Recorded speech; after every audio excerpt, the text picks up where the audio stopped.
All right, welcome to Break Your Fingers Laughing. We're on air tonight with Kieran from Dreamcoat. How you doing, man? Good, mate. How I you say doing? tonight, but it is very early, It's isn't it? very early. Tell me about Dreamcoat. So it's four guys. Yeah. Sometimes get a female singer in Okay. to do some BVs. She's great. But it's been going for about like two and a half years. Released one standalone single and like an EP. Yeah. So this is the first EP that we're about to chat about. I wonder how noisy that is. Yeah. From the first single from the second EP. So things okay. are Right. Moving. So Moving. that single is primarily why we're here Yes. talking about this. Called Aomame. Aomame. Aomame. It's, I was going to say that, but I thought that was been a cheeky way of saying it because of the food. Yeah. But that's how it's actually pronounced. Yeah, like edamame. Yeah. Aomame. Absolutely. The only thing I could find is that some sort of Murakami reference. It's definitely Okay, that. right. I know the name very well. I'm very familiar with the idea of that works, but I don't know why you would pull a song title From that? from those kind of works. So it's just that particular character, Okay. the female character in that book 1Q84, and the male protagonist too. It's basically what's essentially the relationship that they maintain throughout that book, in a short 4 to 5 minute song, Okay. from her perspective.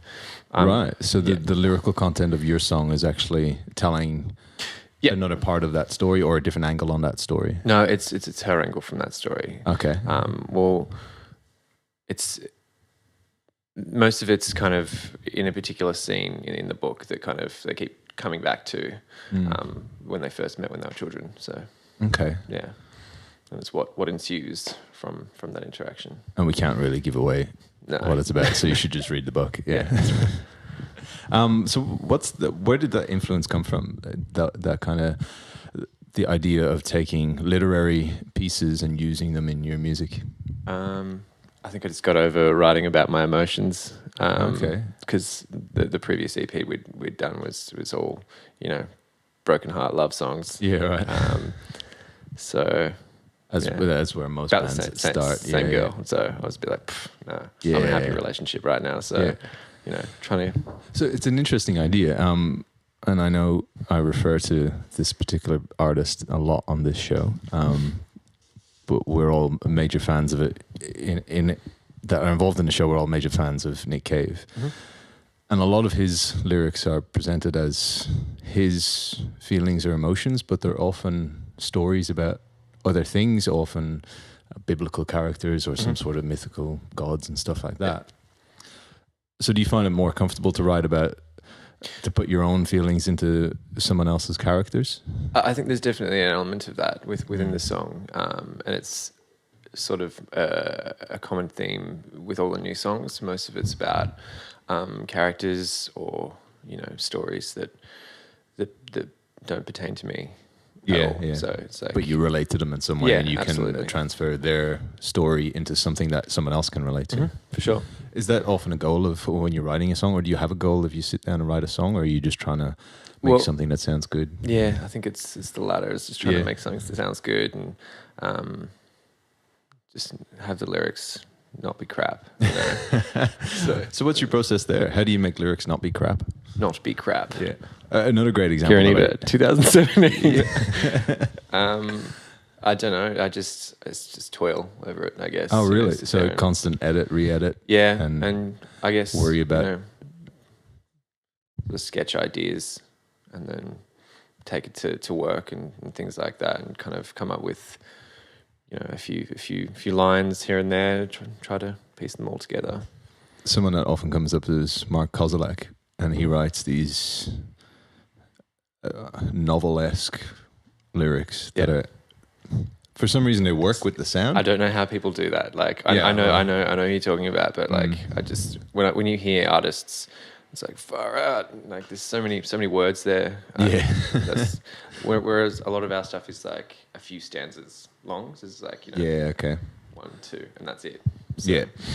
but- His lyrics often sound crap when they're on their own, though. That's the weird thing. Is how do you make it sound good in the context of music? I guess that's where he's Well, I mean, maybe, yeah. So in terms of the Dreamcoat sound, where would you fit in the spectrum of? Can I say pop music? Yeah, of course you can. Okay, Yeah, cool. yeah. I mean, that's what we kind of branded as. Right. Or like alternative pop music. So I guess it would slot nicely in. I guess we've relied heavily on people telling us what they think of it and where it sits. Okay. So I don't think we kind of tend to, take our own, like, we never try to brand it as something. I don't think it's kind of just whatever happens, really. So we kind of, lots of people have said it sounds like Local Natives, and there's elements of Grizzly Bear and Radiohead. So we kind of often just slot it right in there. So there's elements of alternative pop, but then there's like that weird side of Grizzly Bear sometimes. That gets a little bit non-melodic maybe, or non-poppy. Is that the worst question in the world? That what genre is your band in? Yeah, but I also think it's totally relevant. Like, people ask it, so you've got to have something. Yeah. The whole elevator pitch thing. Well, right, yeah. So how did, to me, that's always a very difficult thing to pitch something so personal. Yeah. And as you said, the lyrics are often they're telling a story about something that's probably quite private or something. So to be able to sell it to someone, how do you get yourself into that space of saying, this is my band, this is what it sounds like, and this is why you should like it? Yeah, right. It's a foreboding idea. So is it just you guys that are responsible for that, or just primarily yourself, or do you? It's me. It's me. So they have very little to do with the admin work, apart from Braden, the guitarist, who tries to get involved as much as he can, but he's studying at the moment. So so they leave it in my hands, and it's probably best because I do write most of the music and most of the lyrics. So do you think that puts you in the best position to then sell the music? Yeah, yes and no. Because an outside perspective is often, that's why I get Braden involved so much. Okay. So he can the bounce the stuff off him. Yeah. So the word crystallize came up in a lot of the biography stuff I read. Oh yeah. Why? I don't know. It was just it seemed like a nice way to put it, I think, because we'd spent a long time sort of together. Well, John's the newest member, the drummer. Yeah. He's a funny guy. He's the newest member. Sorry, I just get a bit sidetracked there because he makes me laugh. But Braden Coster and I kind of met quite a few years ago, and have just been playing music together and in different formats and different in different ways, because we're all pretty big jazz nerds. So we played that kind of music together. Okay. And not XX nerds, because they had that mega hit Crystallized, didn't they? No. Yeah. So tell me about that then, jazz nerds, because that's instantly what I heard out of the music was the jazz influence, and that spacey kind of. That's what you heard. Yeah. Right. I could hear the pop influence. Obviously, there's that structure and melody to it, but the way the guitar is played, the way the drums are played, especially, is very, very jazzy. The word that comes to mind is always languid. Totally informs the music for sure. Yeah, there's character around each of those little parts of it. I guess the way that I guess it just informs the music. Lots of the harmony is generally pretty. There's just it's quite rich. Yeah. So, and I try to. That's something I do intentionally. Okay, to take those elements. Yeah, and even like the background elements, like harmonies and things like that, are often not just the third and the fifth. You're going to the pretty interesting, seventh or minor seventh. Yeah, or like fourth. So something real weird. Yeah. Yeah. So who are the jazz influences on you? in terms of you wanting to be a musician and then deciding to play the instruments you play? Myself, sort of, I'm into it all. Like, Yeah. are you talking exclusively guitarists or just people? All right, let's start with guitar, because specifically on that recording, the guitar sounds, talking about the single, and I've listened to your previous EP, Mm-hmm. but I don't think I've heard the rest of the current EP. Mm-hmm. Did you send me that? No. No? Okay. No. I was like, shit, did I miss that? No. The guitar on it is very... It stands out as being this beautiful, crystal clear recording and a tone to the playing and to the whatever setup you've got. So who would be influencing that, and where are you pulling that from? Or is that just what sounds good in your ear? I think that's that, but it's also, learning from, like, one of my teachers was a big Brazilian guitar player. Right. So that's why it's all heavily finger-picked. Most of the songs are finger-picked. Okay. This one's... Braden's part is totally finger-picked, but mine's... I'm using a pick. Said the word pick so many times that... Yeah. Plectrum. Oh, sorry, you're talking about... Yeah. So I think there's totally that side of, like, that teacher, and then there's, people who I admire and listen to that may kind of come into play a little bit. Definitely in terms of tone of the guitar, there's like some pretty fantastic Melbourne-based guitarists. Have that really kind of almost shrill but like quite nice, that high end. It's the clarity, isn't it? Yeah, absolutely. Clarity and warmth. It's really hard to get out of a guitar. Yeah. Because, the warmth comes from the bottom end, but the clarity comes from the top end. The top end can sound harsh, and the bottom end can sound muddy. Yep. So how do you get it? All right, specifically, how do you get that tone? What are you using? What am I using? I'm using, for that recording, I bought a new Fender Telecaster last year. Yeah, I was looking at that guy before. It was one of their new, like, it was part of the Elite series. Oh, right. So it was... Has that got a humbucker in it, or is it two single coils? Yeah, humbucker no, in the bridge? Yeah. So it's... and it just goes into my AC30. There's like some effects. There's like... I don't really use that many effects. There's just like my Eventide time factor. And then there's like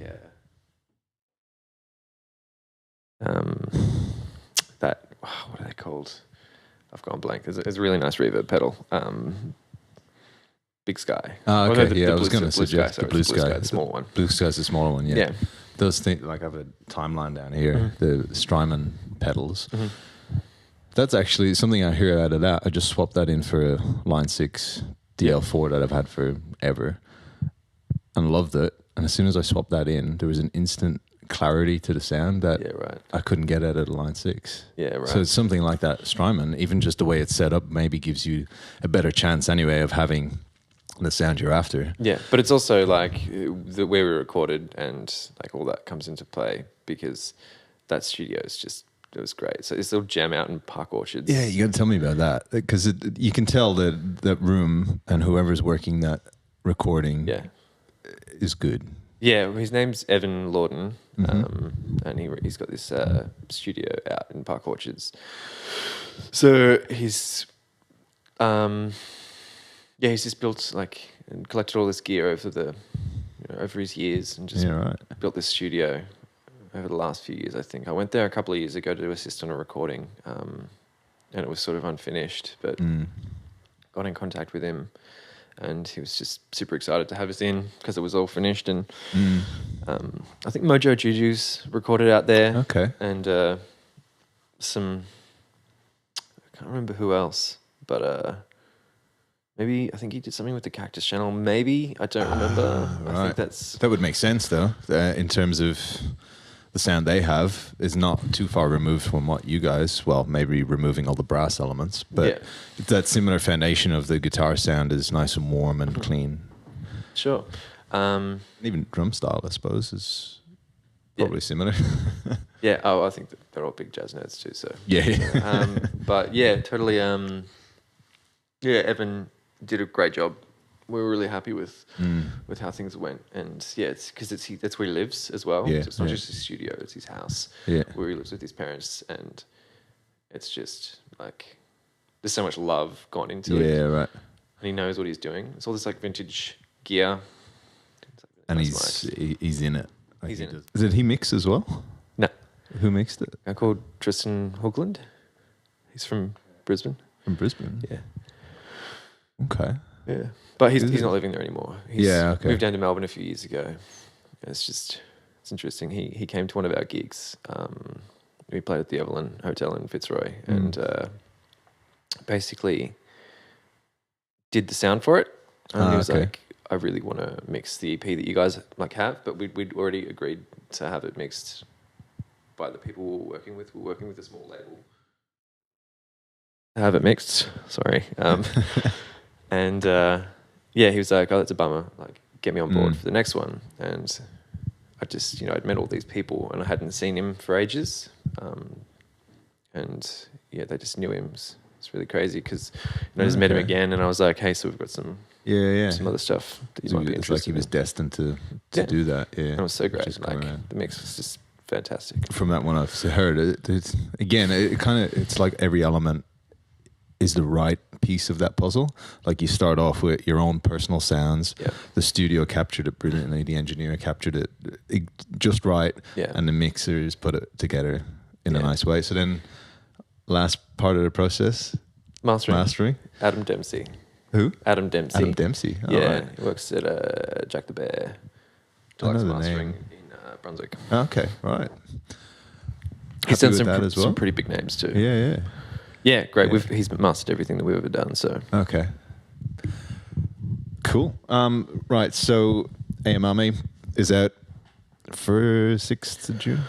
I wrote it down. 10th of June is the launch. that's the release. That's the date that we're doing the launch show. Yep. At the Great Starling, the 10th of June, with McRobin and Romeo Moon. What are McRobin like? I've seen that name around, but I haven't heard Sort it. of folky. Okay. Yeah. Right. They're pretty cool. Yeah. Yeah. I have to check them out. Yeah, do it. So that's 10th of June, the Grace Darling. Yep. And the EP, the single is out 31st. So that's 31st of May. So next Wednesday. next week. Yeah. Right. Why Wednesday?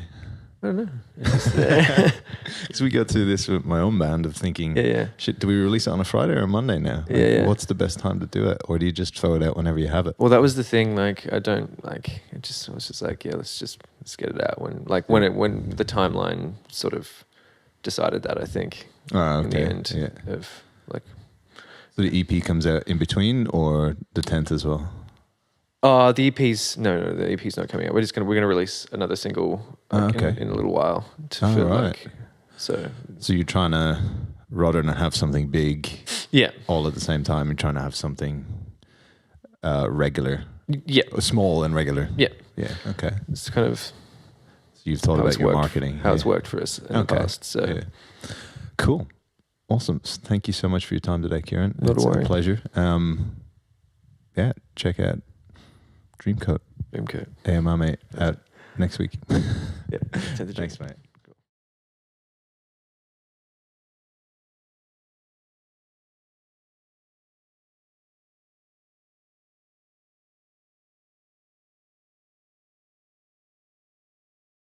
Break your